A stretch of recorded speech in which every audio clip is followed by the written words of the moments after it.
നമസ്കാരം. ശിവൻ പാർവതിക്ക് ഉപദേശിച്ചു കൊടുത്ത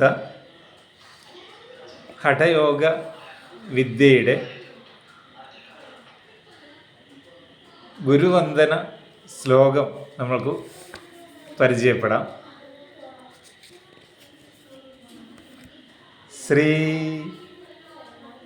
ആദിനാഥായ നമോസ്തു തസ്മൈൻ ഏനോപദിഷ്ട ഹഠയോഗവിദ്യ വിഭ്രാജതേ പ്രോന്നത രാജയോഗം ആരോടുമിച്ചോരതിരോഹിണീവാ.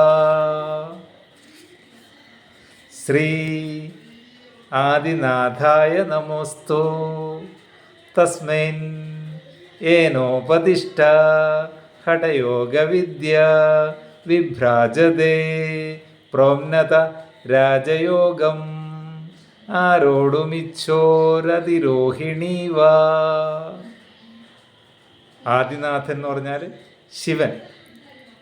ഞാൻ പാർവതിയെ ഹഠയോഗ വിദ്യ ഉപദേശിച്ച ശിവനെ വന്ദിക്കുന്നു.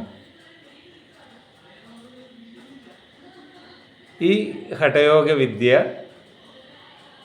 രാജയോഗത്തിലെത്താനുള്ള ഏണിപ്പടിയാണ്.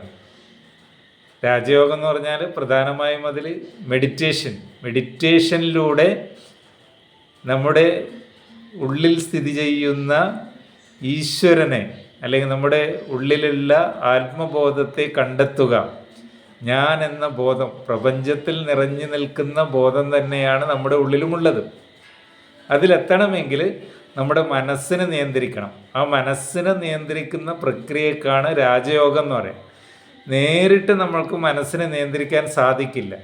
പകരം നമ്മൾക്ക് വിവിധ ആസന, പ്രാണായാമ, ധാരണ, ധ്യാന, സമാധി ഇങ്ങനെ ഈ ഘട്ടങ്ങളിലൂടെയൊക്കെ കടന്നു പോയിട്ട് മാത്രമേ നമ്മൾക്ക് ആത്മസാക്ഷാത്കാരം അല്ലെങ്കിൽ നമ്മളിൽ തന്നെയുള്ള ഈശ്വരനെ കണ്ടെത്താൻ സാധിക്കൂ. ബോധം അത് കണ്ടെത്താൻ സാധിക്കും, അല്ലെങ്കിൽ കോൺഷ്യസ്നസ്.